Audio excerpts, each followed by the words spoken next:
জয় হিন্দ প্রিয় বন্ধুরা, কথা বলবো আজকে তোমাদের সাথে এসএসসি এমটিএস 2024-এর ডকুমেন্ট ভেরিফিকেশন এবং পুলিশ ভেরিফিকেশনের ব্যাপারে।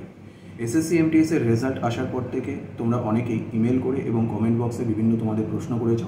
কিছুটা কাজের চাপের জন্য এবং কিছুটা নিজস্ব অফিসিয়াল ব্যস্ততার জন্য আমি তোমাদের সেই প্রশ্নগুলো উত্তর করে দেওয়া হয়নি, তবে এই ভিডিওতে আমি এক এক করে তোমাদের সেই সবকটা কোয়েরি রিজলভ করব। প্রথম কথা বলি, তোমাদের প্রশ্নগুলো দেখে এবং তোমাদের মেলগুলো পড়ে যেটুকু বুঝতে পারলাম, ডকুমেন্ট ভেরিফিকেশনের ডকুমেন্ট নিয়ে যতটা না তোমরা টেনশন করছো বা অ্যাংজাইটি তোমাদের মধ্যে রয়েছে, আমি তোমাদেরকে বলি আদৌ জিনিসটা সেরকম নয়। খুব সিম্পল একটা প্রসেস এবং আমি নিজে তোমাদেরকে অ্যাসিওর করছি যে এটা খুব স্মুথ একটা প্রসেস। যে প্রসেসগুলো টাফ ছিল, অর্থাৎ পরীক্ষা বলো বা পিইটি পিএসটি বলো, সেগুলো তোমরা পার করে এসেছো। ডকুমেন্ট ভেরিফিকেশন নিয়ে এতটা চাপ নেওয়ার তোমাদের কিছু নেই, যদি না তোমরা জেনে বুঝে কোনো মিস ইনফরমেশন দিয়ে থাকো। তো হ্যাঁ, বাকি যেটুকু থাকে, কোনো জায়গায় নামের বানান ভুল, কোনো জায়গায় সামান্য ডেটের এদিক ওদিক, সেগুলো তোমার রেসপেক্টিভ যে ডিপার্টমেন্ট রয়েছে সেই ডিপার্টমেন্টে যদি তারা মনে করে যে তারা সেটাতে স্যাটিসফাইড নয়, তো সেক্ষেত্রে তোমাকে যথেষ্ট সময় দেওয়া হবে সেই জিনিসগুলোকে কারেকশন করার। বাট কখনোই এমন হবে না যে মাইনর কোনো একটা মিস্টেকের জন্য তোমার ক্যান্ডিডেচার ক্যান্সেল করে দেবে, ঠিক আছে? সুতরাং এই নিয়ে চাপ নেওয়ার দরকার নেই। এখন এটা কবে থেকে শুরু হবে? দেখো, রেজাল্ট বেরিয়েছে, প্রায় সপ্তাহখানেকের ওপরে হয়ে গেছে এবং বেশ কিছু ডিপার্টমেন্ট অলরেডি ক্যান্ডিডেটদের ইমেল করাও শুরু করে দিয়েছে।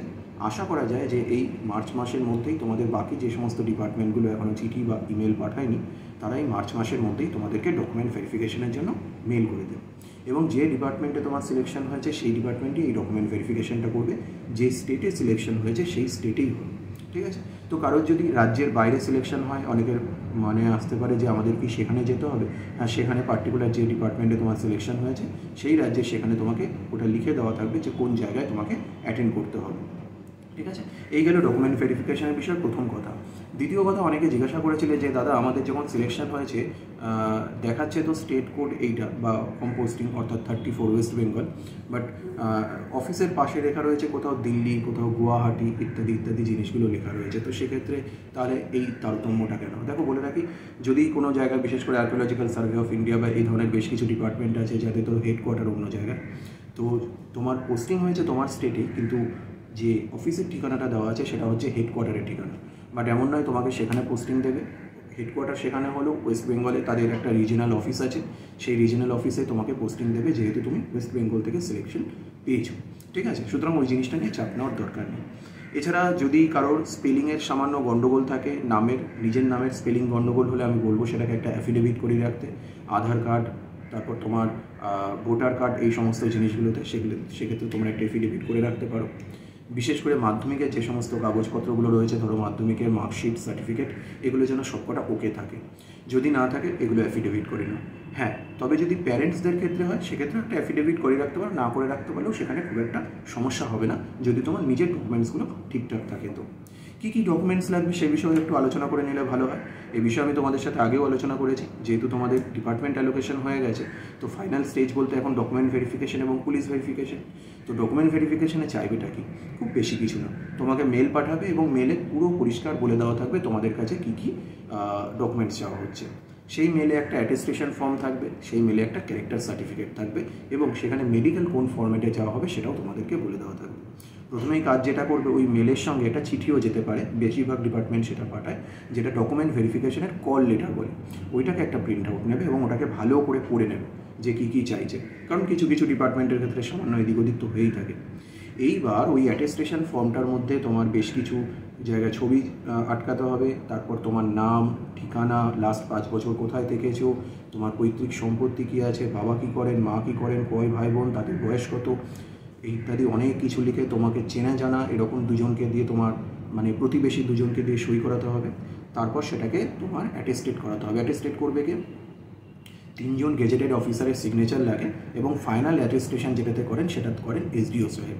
এ বিষয়ে আমি তোমাদের সাথে আগেও ডিসকাস করেছিলাম, তা সত্ত্বেও আমি তোমাদেরকে আরেকবার বলে দিই। এই 3 জন গেজেটেড অফিসার যে কোনো সরকারি গেজেটেড অফিসার হলেই হবে, রাজ্য সরকারের হোক বা কেন্দ্র সরকারের হোক। যদি কোনো স্কুলের প্রধান হন, তিনি যেন সরকারি স্কুলের প্রধান হন সেটা চেষ্টা করবেন। আমি তোমাদেরকে সাজেস্ট করব যে, আগেও বলেছিলাম যেরকম, সেটা হচ্ছে যে এই 3 জন তোমার গেজেটেড অফিসার সাইন করার পর, যেহেতু ফাইনাল অ্যাটেস্টেশনটা তোমার এসডিও সাহেব করবেন, সেই কারণে এই 3 জন অফিসারের মধ্যে চেষ্টা করো একজন অফিসার যেন অন্তত বিডিও সাহেব হন, কারণ তাহলে এসডিও অফিস থেকে সাইন করতে খুব একটা সমস্যা করে না, নাহলে অনেক ক্ষেত্রে অনেক সমস্যা ফেস করতে হয়। যদি প্রয়োজন পড়ে তোমরা এই যতদিন না তোমাদের মেল আসছে তোমরা গিয়ে তোমাদের রেসপেক্টিভ যে বিডিও বা এসডিও অফিস রয়েছে সেখানে গিয়ে যারা তোমার আধিকারিক রয়েছেন বা ক্লার্ক রয়েছেন তাদের সাথে একটু কথা বলে বিষয়টা কি, তারা কিভাবে কি করেন, হ্যাঁ, তাদের কী কী লাগবে সেই জিনিসগুলো একটু তাদের সাথে সলা পরামর্শ করে দেখতে পারো। বাট আশা করি খুব একটা সমস্যা পড়বে না। এবং সেক্ষেত্রে কী হয়, প্রথমে তুমি যে কোনো দুজন অফিসারকে দিয়ে সাইন করে নিলে তোমার পরিচিত, 3 নম্বর সাইনটা যদি তোমরা বিডিও অফিসকে দিয়ে বা বিডিও অফিসারকে দিয়ে সাইন করিয়ে নিতে পারো, এসডিও সাহেব অনায়াসেই সেটা তোমাদের অ্যাটেস্টেড করে দেবেন, উনি ভিডিও সিগনেচার দেখেই, অসুবিধা তোমাদের কিছু হবে না। মেডিকেলের ব্যাপারে আগেও বলেছিলাম, প্রাইভেটের কিন্তু মেডিকেল সব জায়গায় অ্যালাউ করবে না। বেশিরভাগ ডিপার্টমেন্টের ক্ষেত্রে যেটা চায় সেটা হচ্ছে আইদার তারা কোনো একটা পার্টিকুলার হসপিটাল মেনশন করে দেয় যে এই হসপিটাল থেকে, আর বাইরের যদি যে কোনো স্টেটে তোমার সিলেকশন হয় সেক্ষেত্রে তারা তোমার একজন চিফ মেডিকেল অফিসার বা রাজ্যের সিএমও র্যাঙ্কের যে কোনো অফিসারকে দিয়ে তোমার মেডিকেল সার্টিফিকেট চাইবে। কোয়ালিফিকেশনের কথাটা পরে আসছি, তার আগে মেডিকেলটা ভালো করে বলে নিই। মেডিকেলের জন্য তোমাকে কী করতে হবে, তোমার জেলা হসপিটালে যেখানে তোমার সিএমও বসেন সেখানে গিয়ে তার আধিকারিক যারা রয়েছেন অফিসে তাদের সাথে কথা বলতে হবে। সাধারণত তোমাকে বেসিক কিছু টেস্ট দেয়, খুব একটা কঠিন কিছু না। তোমার ইএনটির নাক, কান, গলা ইত্যাদি, হ্যাঁ, একটা সামান্য ইউরিন টেস্ট থাকে, ব্লাড টেস্ট থাকে। এই বেসিক টেস্টগুলো করিয়ে নেওয়ার পর সেই কাগজপত্রগুলো নিয়ে তোমার সিএমও সাহেবের অফিসে যেতে হয়। সেখানে তোমার চক্ষু পরীক্ষাও করতে পারে, নাও করতে পারে, বাইরে থেকে যদি তুমি করিয়ে নিয়ে আসো সেটাও অ্যালাউ করে দিতে পারে, তাতে কোনো সমস্যার কিছু হয় না। তিনি ওই কাগজপত্রগুলো দেখে ফাইনালি একটা সার্টিফিকেট লিখে দেবেন, লিখে সাইন করে তার স্ট্যাম্প দিয়ে দেবেন। খেয়াল রাখবে যেন সেই স্ট্যাম্পে তার রেজিস্ট্রেশন নাম্বারটা অবশ্যই মেনশন থাকে। বেশ কিছু ডিপার্টমেন্টে, পার্টিকুলার যদি আমি ইনকাম ট্যাক্স ডিপার্টমেন্টের কথা বলি, তারা কিন্তু এই জিনিসটা দেখতে চায় যে সেখানে রেজিস্ট্রেশন নাম্বারটা আছে কিনা, এবং এই রেজিস্ট্রেশন নাম্বারটা সেখানে তোমার ভ্যালিড কিনা ইত্যাদি জিনিসটা তারা চেক করবে। ঠিক আছে, এবার আসি তোমার আশা করি মেডিকেলের বিষয়টা বোঝা গেল। আর ডকুমেন্ট ভেরিফিকেশনে কী কী নেবে মনে করে অবশ্যই মাধ্যমিকের যে সমস্ত কাগজপত্রগুলো রয়েছে সেগুলো, ধরো তোমার অ্যাডমিট কার্ড, তোমার মার্কশিট, এবং যেটা অনেকেই ভুল করে নিয়ে যেতে সেটা হচ্ছে নিয়ে যায় না, সেটা হচ্ছে মাধ্যমিক পাশের যে সার্টিফিকেট, একটা আলাদা করে সার্টিফিকেটও দেওয়া হয়েছিল যে তুমি এই ডেটে মাধ্যমিক পাস করেছো এইখান থেকে। উচ্চ মাধ্যমিক আর গ্র্যাজুয়েশনের কাগজপত্র যদি থাকে নিয়ে যাও, ডিপার্টমেন্টে আপডেটেড থাকলে পরবর্তীকালে তোমার ওগুলো ডিপার্টমেন্টে রেকর্ড থাকবে যে তুমি একটা গ্র্যাজুয়েট ক্যান্ডিডেট বা উচ্চ মাধ্যমিক পাস ক্যান্ডিডেট। যদি এই মুহূর্তে তোমার কাছে না থাকে, পরবর্তীকালে ওটাকে আপডেট করে নিও, কোনো সমস্যা হবে না। বেসিক যেটা তোমার লাগবে সেটা হচ্ছে, যেহেতু মাধ্যমিক লেভেলের পরীক্ষা, মাধ্যমিকের পাশের সার্টিফিকেট তো লাগবে, অ্যাডমিট কার্ডও লাগবে তোমার এজ প্রুফ হিসেবে, আধার কার্ড লাগবে, ঠিক আছে, প্যান কার্ডও লাগবে। এই জিনিসগুলোকে নিয়ে যাবে, না রেডি থাকলে রেডি করে নেবে, আমি বারবার করে বলবো। আর যদি আসি তোমার ছবির কথা, ছবি আমি বলবো তোমরা ফর্ম ফিল আপের সময় যে ছবিটা দিয়েছিলে সেই ছবিটাই বেশ কয়েকটা কপি বের করে নেওয়ার চেষ্টা করো, পাসপোর্ট সাইজের, একটা দুটো স্ট্যাম্প সাইজের ছবিও রেখো, অ্যাটেস্টেশন ফর্মে ভরতে কাজে লাগবে। যদি না সম্ভব হয় সেই সময়কার ফটো, তবে রিসেন্ট ফটো তোমরা করে নিতে পারো। এই ফটোগুলো তোমরা যদি, বিশেষ করে যাদের বাইরের স্টেটে যেতে হবে ডকুমেন্ট ভেরিফিকেশনের জন্য, তাদেরকে অবশ্যই নিয়ে যেতে বলবো, কারণ বারবার করে তোমাদের পক্ষে আসা সম্ভবও হবে না। আর কথা হচ্ছে যে ডকুমেন্ট ভেরিফিকেশনের সাথে সাথেই কি তোমাদের জয়েনিং হয়ে যাবে? দেখো, বাইরের স্টেটে যদি তোমাদের পোস্টিং হয়ে থাকে, সেটা যে কোনো ডিপার্টমেন্টে তোমাকে ডকুমেন্ট ভেরিফিকেশনের জন্য ডাকা হতে পারে, এবং ডকুমেন্ট ভেরিফিকেশন করে দেন অ্যান্ড দেয়ার তোমাকে অ্যাপয়েন্টমেন্ট লেটারও দিয়ে দিতে পারে। কিংবা তারা যদি মনে করে রোজগার মেলার সময় তোমাকে দেবে, তাহলে তোমাকে কিছুদিনের জন্য বাড়ি পাঠিয়ে দিতে পারে এবং বলতে পারে পার্টিকুলার এই ডেটে এসে তুমি ডিপার্টমেন্টে রিপোর্ট করো, সেই সময় তোমাকে অ্যাপয়েন্টমেন্ট লেটারটা দেওয়া হবে। তো দুটোই হতে পারে, বোথ সিনারিও তোমাকে প্রিপেয়ার থাকতে হবে। বাট ডকুমেন্ট ভেরিফিকেশন তোমার পার্টিকুলার ওখানেই হবে, সেই কারণে সবকটা ডকুমেন্টকে ভালোভাবে তোমাকে নিয়ে যেতে হবে, কোনো কিছু যেন মিস না হয়।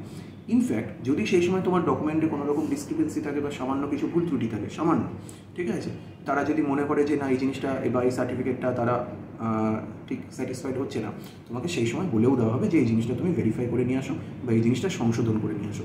তাই আমি আরও একবার বলবো, বেশিরভাগ 99% ডিপার্টমেন্ট যারা থাকে তারা কিন্তু প্রচণ্ড কর্ডিয়াল হয় এবং হেল্পফুল হয়। সুতরাং এই ডকুমেন্ট ভেরিফিকেশনের যে পুরো প্রসেসটা নিয়ে, হ্যাঁ, তোমরা যে টেনশনটা করছো সেটা কিন্তু অহেতুক, কোনো চিন্তার কিছু নেই। তোমার খুব স্মুথভাবে হয় প্রসেসটা, এবং আমি কখনো দেখিনি কাউকে ডকুমেন্ট ভেরিফিকেশনের জন্য তোমার বাদ চলে গেছে, হ্যাঁ, যদি না সে খুব একটা বিশাল বড় ভুল ডকুমেন্ট কেউ দিয়ে থাকে। ঠিক আছে, এখন ধরো কেউ একটা ক্যান্ডিডেট, জেনারেল ক্যাটাগরির ক্যান্ডিডেট, সে ফর্ম ফিল আপের সময় এসসি ক্যাটাগরিতে তার সিলেকশন হয়ে গেছে বা এসসি ক্যাটাগরি ক্লিক করে দিয়েছে, তাহলে তাদের ক্ষেত্রে তো অসুবিধা হবে। বাদ বাকি স্পেলিং মিস্টেক থেকে শুরু করে একটু ডেটের জন্য সমস্যা খুব একটা হয় না। সার্টিফিকেট নিয়েও অনেকে জিজ্ঞাসা করেছিল। দেখো, বেসিক্যালি সার্টিফিকেট সম্পর্কে বলতে গেলে সত্যি কথা বলি, আমি নিজে সার্টিফিকেট কখনো ইউজ করিনি। হ্যাঁ, তবে আমার বন্ধুরা যারা বিভিন্ন ক্যাটাগরি সার্টিফিকেট যাদের কাছে রয়েছে তাদের কাছ থেকে জেনে আমি জিনিসটা তোমাকে বলছি। ঠিক আছে, কেউ ওবিসি ক্যাটাগরি, কেউ এসসি ক্যাটাগরি যারা রয়েছে তারা সার্টিফিকেটগুলো যারা তাদের ক্ষেত্রে কী কী রুলস প্রযোজ্য হয় এগুলো আমি তাদের কাছ থেকে জেনে যেটুকু বলছি। প্রথম কথা হচ্ছে যে এসসি সার্টিফিকেটের ক্ষেত্রে বা এসটি সার্টিফিকেটের ক্ষেত্রে ইস্যু হওয়ার কোনো কথাই না। রাজ্যের যে সার্টিফিকেট দিয়েছে সেটা নিয়ে গেলেই চলবে, ওটার ভ্যালিডিটি লাইফ টাইম। যদি পারো সেন্ট্রাল লেভেলে বের করে নিলে, না করে নিলেও খুব অসুবিধা করবে না। যদি মনে করে তাদের সেন্ট্রাল লেভেলে লাগবেই, তোমাকে আলাদা করে বলে দেবে এবং সময় দেবে, তখন তুমি করে নিতে পারবে, তোমাদের চিন্তার কিছু নেই। ওবিসি সার্টিফিকেট নিয়ে ম্যাক্সিমামের চিন্তা হয়। ওবিসি সার্টিফিকেটের ব্যাপারেও যেটুকু আমি জেনেছি সেটুকু তোমাদেরকে আমি বলে দিই। দেখো, ওবিসি সার্টিফিকেটের ক্ষেত্রে ওবিসি তো তুমি অবশ্যই, কিন্তু এনসিএলটা হচ্ছে ম্যান্ডেটরি, তাই না? এখন এনসিএল এর ক্রাইটেরিয়া তোমরা জানো। বেশিরভাগ ক্যান্ডিডেটরা কী করে, সেফ সাইডে থাকার জন্য প্রত্যেক বছর এনসিএল বের করে নেয়। যদি তোমার কোনো কারণে নাও বের করা থাকে, আমি বলে রাখি, এক্সামের ডেট, তোমাদের ফর্ম ফিল আপের ডেট শেষ হয়েছিল কবে? 31শে জুলাই 2024, ক্রুশিয়াল ডেট ওটা। 31শে জুলাই 2024-এর 3 বছর আগে পর্যন্তও যদি বানানো থাকে, ঠিক আছে, অর্থাৎ 2023, 22, 21, 31শে জুলাই 2021-এর পরের যে কোনো ডেটেও যদি তোমাদের বানানো থাকে তাহলেও অসুবিধা করবে না। এবং 31শে জুলাই 2024-এর 6 মাস পর্যন্ত, মানে তারপরের 6 মাস পর্যন্তও যদি বানানো থাকে তাহলেও তোমাদের অসুবিধা হবে না ওবিসি সার্টিফিকেটের জন্য, ঠিক আছে? তো এটা নিয়ে চিন্তার কিছু নেই। আর হ্যাঁ, ওবিসির ডেট, তোমার এজ রিল্যাক্সেশনের ব্যাপারে অনেকে জিজ্ঞাসা করেছিল। দেখো, যতটুকু জানা আছে এবং নোটিফিকেশনে স্পষ্ট মেনশন করে দেওয়া আছে, এসসি এসটি ক্যান্ডিডেটদের ক্ষেত্রে 5 বছর এবং ওবিসি ক্যাটাগরির ক্যান্ডিডেটদের ক্ষেত্রে 3 বছর এজ রিল্যাক্সেশন। এখন তোমরা জানো এসএসসি এমটিএসে তোমার ডেট দেখে কী করে, জন্ম তারিখ 1/8/2024-এর ভিত্তিতে তোমার দেখা হবে। তো তুমি দেখো, ওই 1/8/2024-এর ভিত্তিতে তোমার ডেট, তোমার জন্ম তারিখ থেকে কাউন্ট করে 1/8/2024 পর্যন্ত তোমার বয়স কত হচ্ছে। যদি 25-এর কম থাকে তাহলে তুমি 25-27 দুটো ক্যাটাগরির জন্য এলিজিবল। যদি 25-এর বেশি হয়, 27-এর কম থাকে, তাহলে তুমি 18 থেকে 27 ক্যাটাগরির জন্য এলিজিবল, তাই না? আর তারপরেও যদি ডাউট থাকে কমেন্ট বক্সে লিখে জানো, আমি চেষ্টা করে দেখবো যদি যতটা যা পারি তোমাদের হেল্প করতে। অর্থাৎ আর জেনারেল ক্যাটাগরি তো ক্যান্ডিডেটদের ক্ষেত্রে তো কোনো সমস্যা নেই। 2রা অগস্ট 1999-এর আগে জন্ম হতে হবে যদি তোমরা 18 থেকে 25 ক্যাটাগরির জন্য এলিজিবল হতে চাও। আর পরে জন্ম হতে হবে। আর তোমার 2রা আগস্ট 1997-এর পরে জন্ম হতে হবে যদি তোমরা 18 থেকে 27 ক্যাটাগরির জন্য এলিজিবল হতে চাও। এগুলো নোটিফিকেশনে স্পষ্ট করে মেনশন করে দেওয়াই আছে, ঠিক আছে?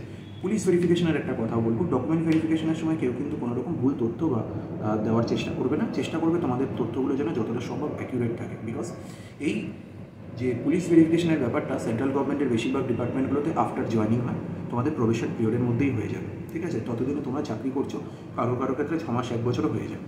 তো কী করবে ডিপার্টমেন্ট, এই যে তোমার ডকুমেন্টগুলো তোমার কাছ থেকে যেগুলো কালেক্ট করলো, জেরক্স কপি যা তুমি দিলে, সেগুলোর একটা ফাইল বানাবে। ফাইল বানিয়ে কিন্তু তোমার লোকাল পুলিশ স্টেশনে পাঠাবে ভেরিফিকেশনের জন্য। তখন গিয়ে হবে তোমার পুলিশ ভেরিফিকেশন, এবং তখন গিয়ে তোমার বার্থ সার্টিফিকেট এগুলো লাগবে। ডকুমেন্ট ভেরিফিকেশনের সময় বার্থ সার্টিফিকেট লাগে না। তখন পুলিশ ভেরিফিকেশনের সময় কিন্তু পুলিশ প্রত্যেকটা ডকুমেন্ট চেক করবে যে তুমি যে কাগজগুলো দিয়েছো, তোমার যে ঠিকানা দিয়েছো সেগুলো ঠিকঠাক কিনা, তোমার যে স্কুল কলেজের দিয়েছো সেগুলো ঠিকঠাক কিনা, প্রত্যেকটা জায়গায় গিয়ে কিন্তু পুলিশ ভেরিফাই করবে। সেই সময়টাতে সেই পুলিশ ভেরিফিকেশনটা হবে। এই মুহূর্তে পুলিশ ভেরিফিকেশন ম্যাক্সিমাম ডিপার্টমেন্টে হবে না, তারা আগে জয়েনিং করি না, পরে পুলিশ ভেরিফিকেশন করে। তো এই ছিল তথ্য, যেখানে আমি তোমাদের সাথে ডকুমেন্ট ভেরিফিকেশন থেকে শুরু করে পুলিশ ভেরিফিকেশন, মেডিকেল সব কটা জিনিসই আলোচনা করলাম। আগেও করেছি, আরও একবার তোমাদের জিজ্ঞাসা ছিল যেগুলো, সেগুলো বলে দিলাম। জিনিসটা খুবই সিম্পল, চিন্তার কিছু নেই। যদি কোনো রকম কোনো তারপরেও ইনফরমেশনের দরকার পড়ে তোমরা আমাকে কমেন্ট বক্সে লিখে জানাও বা মেল করো। আমি মেল প্রচুর এসেছে, তোমরা চেষ্টা করো কমেন্ট বক্সেই জানাতে, আমি চেষ্টা করবো সেগুলোকে তোমাদের অ্যান্সার করতে। Thank you.